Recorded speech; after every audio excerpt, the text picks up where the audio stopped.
how do you make decisions, those short-term decisions, to ensure you're staying on track towards that big goal? I mean, the big goal is complicated. I think a lot of times if somebody doesn't know me, especially if they have like, let's say maybe even a cynical view, it's like, ugh, another guy trying to be a billionaire and buy the jets. But this is like, if you go to my Instagram, the first post I have pinned goes very deep into why this has been with me since I was 7, 8 years old. And that's a good one. Yeah, and I think honestly, even when you ask this question, probably the reason I just answered that is I don't really focus on that. I don't really focus that today was another stepping stone to buying the jets. I focus on today is another day I'd like to be happy and deliver on my responsibilities. And I'm aware that I have this big goal in the background, and I try to aim big, and I try to do big things, and I try to build, but I'm not crippled by the literal interpretation. I think a lot of the theme of this talk is I focus on the gray more than the black and white. Yeah. And I think you've referenced it multiple times. It makes me feel in different ways, tactics of this, like, so it makes me feel like you see me. I'm playing in the gray. You know, I'm playing in the gray. And I think the gray is where the magic is. The black and white is obvious. Like, again, like you said, I can literally go Google or YouTube how to blank, blank, blank, and know how to do everything on earth. Literally, for free. How to is nothing. I know how to get more muscles, like get in the gym, tear up my muscles, put fucking protein in it as much as possible quickly after. And you know, but even though I want some more muscles and I've started getting a little bit of a chest because I'm doing more and more push-ups, I don't do it, thus I don't have it, right? And so like, people know how to do things. I mean, almost everything people ask me in business, they know how to do because they can Google it. They don't know how to get themselves to do it. And that's why I'm so passionate about mindset and gratitude and empathy and patience. That's why I created VeeFriends, to create these characters that embody. I want the world to fall in love with Patient Panda, because then patience will be cooler. I want the world to fall in love with Resilient Red Devil, because I think resilience is not being championed enough right now. I think we're over coddling too much in certain situations, which is actually creating entitlement and insecurity. You can't, like, if you over coddle your children and the world, it will lead to entitlement and insecurity. Yeah. And so you gotta find the balance. Meanwhile, comforting and being there for people is amazing. So how do we find a balance? You know, I'm aware that my communication style doesn't necessarily represent humility. You know, I speak with heavy conviction, I'm competitive, you know, I'm ambitious. These are all things that, you know, may elude if you're not paying close attention, and I don't expect anyone to pay close attention to me. Everyone's busy, they don't need to be worried about me, but the hardest thing to see for everybody who consumes me on the internet is the humility, right? Like Julian's filming me right now, right? We were at the airport in Utah this weekend, actually Saturday, and we had like a few minutes to talk in the airport, and we're kind of talking about, he brought up like, something wild happened actually, and like the way I handled it, I'm proud of. It was a very weird sitch, and I would say it was acceptable, if not expected, for me to handle it differently, and I handled it with grace, calmness, empathy for the person that made the massive mistake, and we had this nice moment. We were walking, and he kind of talked about some of his friends in his world who aren't into entrepreneurship, don't really know me outside of like, you know, I'm pretty omnipresent at this point. If you're into social media, you've seen me, and you know, they're surprised and intrigued by the things he says. Others on my team, they know me because they see me behind the scenes.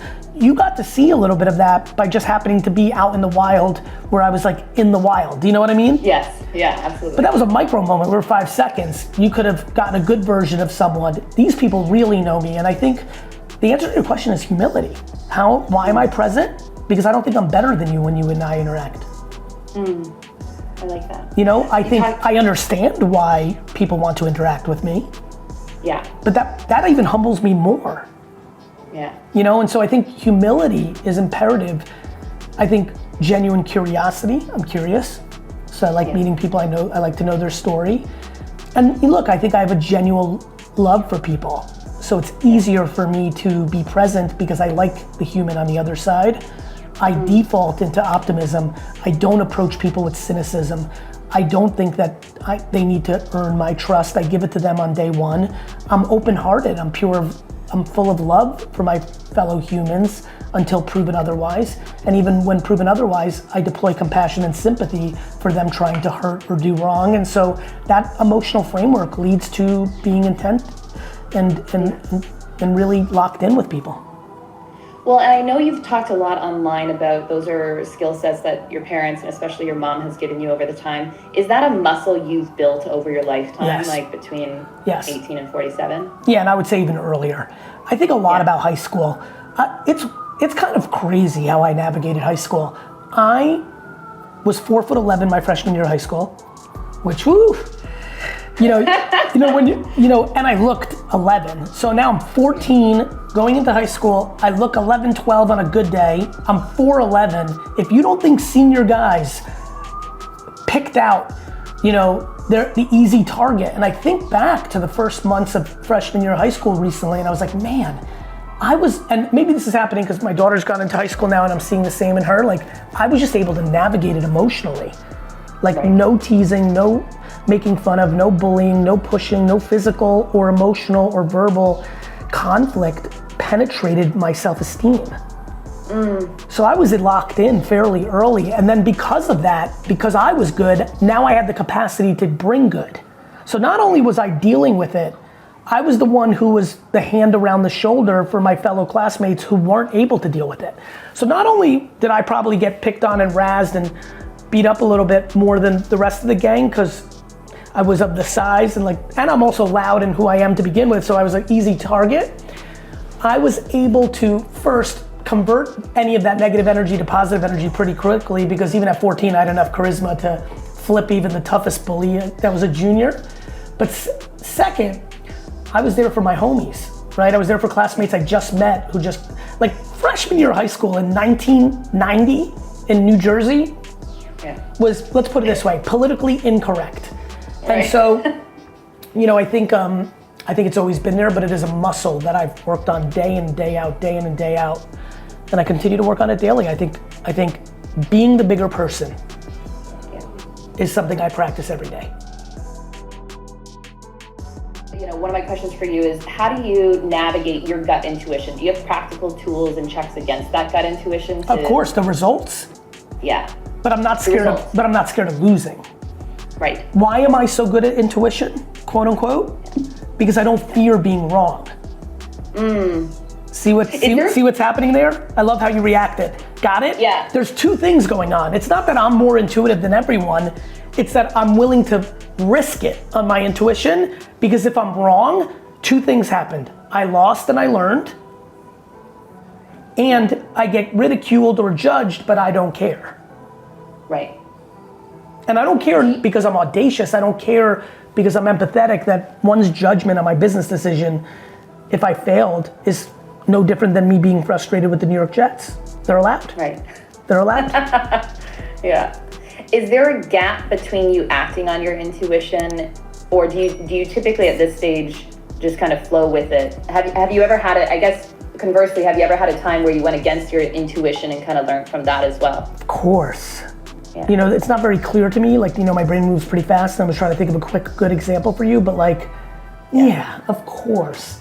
Normally when I'm being overly hopeful, I'm uncomfortably optimistic, and I think I've had to become more and more practically optimistic through the years. I'm very good at taking the stray dog home, only to then get bit and have a disease.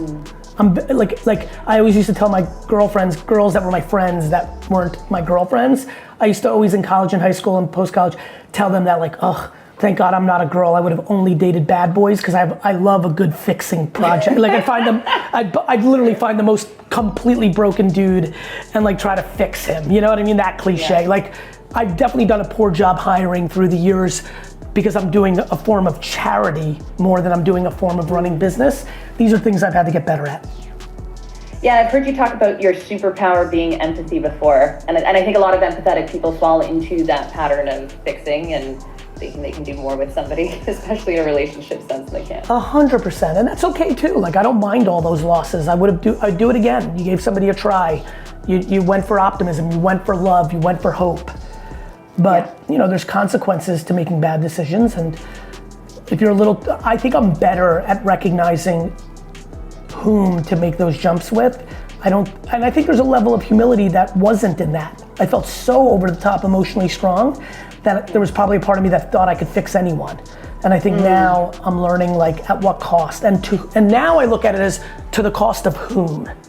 Big thing that's happening in my career is I'm now worried about the top 20% of my organization not getting the financial, emotional, and all the other value they can get from me and my companies because I'm spending too much time enabling and entitling the bottom 20%. Yeah. And that's been a new reconciling that I have to do in my own body.